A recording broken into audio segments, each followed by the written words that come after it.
Hello साथियों, कैसे आप सभी। उम्मीद है सभी लोग अच्छे होंगे। चलिए दोस्तों, आज की क्लास को स्टार्ट करते हैं। टॉप 25 प्रश्न लिए गए हैं जो कि आपके यूपी ट्रिपल एससी द्वारा आयोजित पिछले 6 महीनों में जितने भी परीक्षाओं में पूछे गए प्रश्न हैं उसी को यहाँ पर हम कवर करते हैं। तो चलिए पहले प्रश्न का जवाब कीजिए। निम्नलिखित में कौन सा भारत में टाइगर रिजर्व स्थित नहीं है? काजीरंगा, कान्हा, पेरियार, दचगाम। तो प्रश्न एक का जवाब जो होगा ऑप्शन नंबर डी होगा। दचगाम जो है भारत में टाइगर रिजर्व स्थित नहीं है। ऑप्शन नंबर डी इसका बिल्कुल करेक्ट आंसर है। दोस्तों यूपी ट्रिपल एससी के अनुसार जो है ऑप्शन डी माना गया है, लेकिन कुछ लोग यहाँ पर जो है इस प्रश्न का जो आंसर है वो डाउट मानते हैं। तो इस प्रश्न का सही जवाब क्या होगा आप सभी लोग कमेंट बॉक्स में करेंगे। अगला प्रश्न, निम्नलिखित में से कौन भारत का सबसे बड़ा राष्ट्रीय उद्यान है? प्रश्न दो का जवाब करना है। दिए गए ऑप्शन में से भारत का सबसे बड़ा राष्ट्रीय उद्यान कौन सा है? तो हेमिस राष्ट्रीय उद्यान इसका बिल्कुल करेक्ट आंसर है। अगला प्रश्न, पृथ्वी की निम्न में से किस परत में वायुमंडलीय ओजोन परत अधिकतर केंद्रित है? प्रश्न तीन का जवाब करना है। क्षोभ मंडल है, मध्य मंडल है, समताप मंडल है, वायुमंडल है। तो ऑप्शन नंबर सी समताप मंडल इसका बिल्कुल करेक्ट आंसर है। भारत का सबसे उत्तरी अक्षांश है। प्रश्न चार का जवाब करना है। भारत का सबसे उत्तरी अक्षांश कितना है? तो ऑप्शन नंबर सी 37.6 जो है इसका बिल्कुल करेक्ट आंसर है।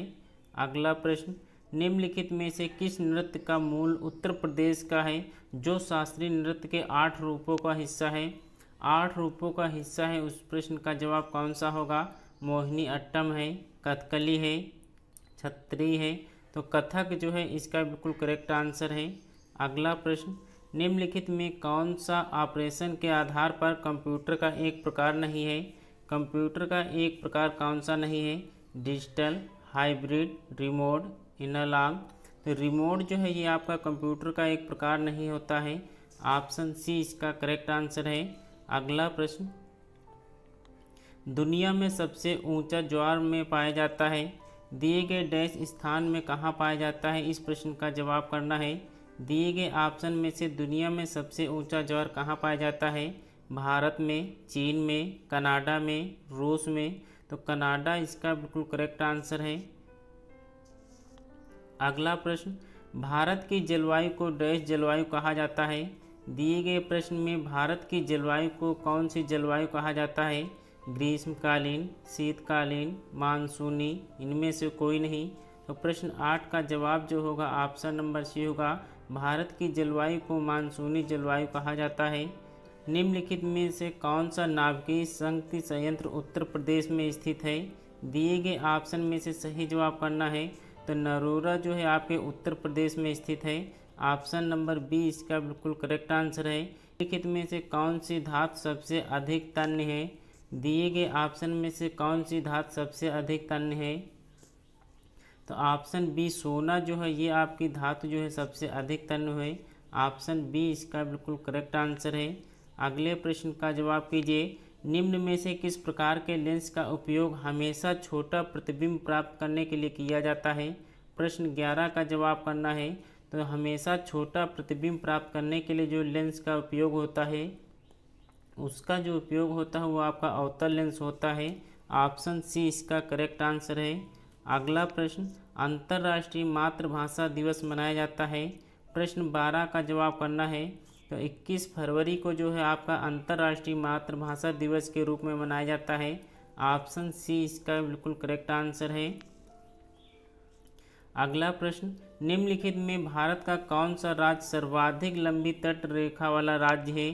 प्रश्न 13 का जवाब करना है। कौन सा भारत का राज्य जो है सर्वाधिक लंबी तट रेखा वाला राज्य है? आंध्र प्रदेश है, गुजरात है। नीचे दिए गए दो ऑप्शन में से तमिलनाडु है, केरल है। तो ऑप्शन बी जो गुजरात है इसका बिल्कुल करेक्ट आंसर होगा। दिए गए ऑप्शन में से इसका सही जवाब जो होगा ऑप्शन बी होगा। अगला प्रश्न, तुलबुल परियोजना किस नदी पर है? तुलबुल परियोजना किस नदी पर है? प्रश्न 14 का जवाब करना है। तो तुलबुल परियोजना जो है आपके झेलम नदी पर स्थित है। ऑप्शन बी इसका बिल्कुल करेक्ट आंसर है।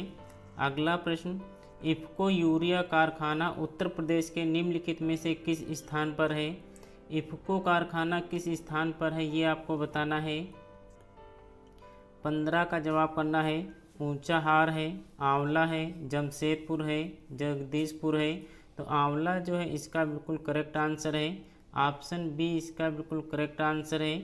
उत्तर प्रदेश में किसान समृद्धि आयोग का गठन किस वर्ष में हुआ था? दिए गए ऑप्शन में से किसान समृद्धि आयोग गठन कब हुआ था? तो कौन सा इसका करेक्ट आंसर होगा? तो ऑप्शन बी जो है 2017 में इसका गठन हुआ था। अगला प्रश्न, बांग्ला उत्सव निम्न में से किस राज्य में मनाया जाता है? बांग्ला उत्सव किस राज्य में मनाया जाता है? मिजोरम में, मेघालय में, मणिपुर में, त्रिपुरा में। तो बांग्ला उत्सव जो है आपके मेघालय राज्य में मनाया जाता है। ऑप्शन बी इसका करेक्ट आंसर है। अगला प्रश्न, रजनामा किस हिंदू ग्रंथ का फारसी अनुवाद है? दिए गए ऑप्शन में से किस हिंदू ग्रंथ का फारसी अनुवाद है? तो ये आपका जो महाभारत है इसका बिल्कुल करेक्ट आंसर है। ऑप्शन सी इसका सही जवाब है। भारत के उत्तर पश्चिमी मैदान में पश्चिमी विक्षोभ से जाड़े में होने वाली वर्षा की मात्रा जो है क्रमशः कम होती है। दिए गए ऑप्शन में से सही जवाब करना है। तो पश्चिम से पूरब की ओर जो है जाड़े में वर्षा होने वाली की मात्रा जो है कम होती है। तो ऑप्शन बी इसका बिल्कुल करेक्ट आंसर है। प्रश्न, भारत सरकार की स्वामित्व योजना देश भर में कब शुरू की गई? स्वामित्व योजना जो है देश भर में कब शुरू की गई थी? तो ये आपके 2021 में शुरू की गई थी। ऑप्शन बी इसका बिल्कुल करेक्ट आंसर है। भारतीय पुरातत्व शास्त्र का पिता किसे कहा जाता है? तो किसे कहा जाता है, इस प्रश्न का जवाब करना है। तो अलेक्जेंडर कनघिम को जो है भारतीय पुरातत्व शास्त्र का पिता कहा जाता है। ऑप्शन ए इसका करेक्ट आंसर है। कुमायूं हिमालय निम्नलिखित में से किन नदियों के बीच स्थित है? दिए गए ऑप्शन में से सही जवाब करना है। तो कुमायूं हिमालय जो है आपके सतलज और काली नदियों के बीच स्थित है। ऑप्शन सी इसका बिल्कुल करेक्ट आंसर है। नीली क्रांति निम्न में से किससे संबंधित है? 23 का जवाब करना है। नीली क्रांति निम्न में से किससे संबंधित है? तो ये आपके मछली उत्पादन से संबंधित है। ऑप्शन सी इसका बिल्कुल करेक्ट आंसर है। भारत की प्रथम पंचवर्षीय योजना कब लागू की गई थी? दिए गए ऑप्शन में से भारत की प्रथम पंचवर्षीय योजना कब लागू की गई थी? तो ये आपके 1951 से 1956 के बीच जो है आपकी भारत की प्रथम पंचवर्षीय योजना लागू की गई थी। ऑप्शन ए इसका सही जवाब है। प्रथम पंचवर्षीय योजना किस मॉडल पर आधारित थी? प्रश्न 25 का जवाब करना है। तो ये आपके जो प्रथम पंचवर्षीय योजना थी ये आपके हैरोड जो है इन पर जो है वो आधारित थी। ऑप्शन सी इसका बिल्कुल करेक्ट आंसर है। दोस्तों हमने टॉप 25 प्रश्न किए हैं। आज के प्रश्न में आपका स्कोर कितना बना है नीचे कमेंट बॉक्स में ज़रूर बताना। वीडियो दोस्तों पसंद आई हो तो एक लाइक ज़रूर कर देना। चैनल पर नए हैं तो चैनल को भी सब्सक्राइब जरूर कर दीजिएगा क्योंकि आने वाली वीडियो का नोटिफिकेशन जो है आपको मिल सके। तो चलिए दोस्तों आज की क्लास को यहीं पे विराम देते हैं। मिलते हैं नेक्स्ट वीडियो में, तब तक के लिए अपना ख्याल रखिएगा। जय हिंद, जय भारत।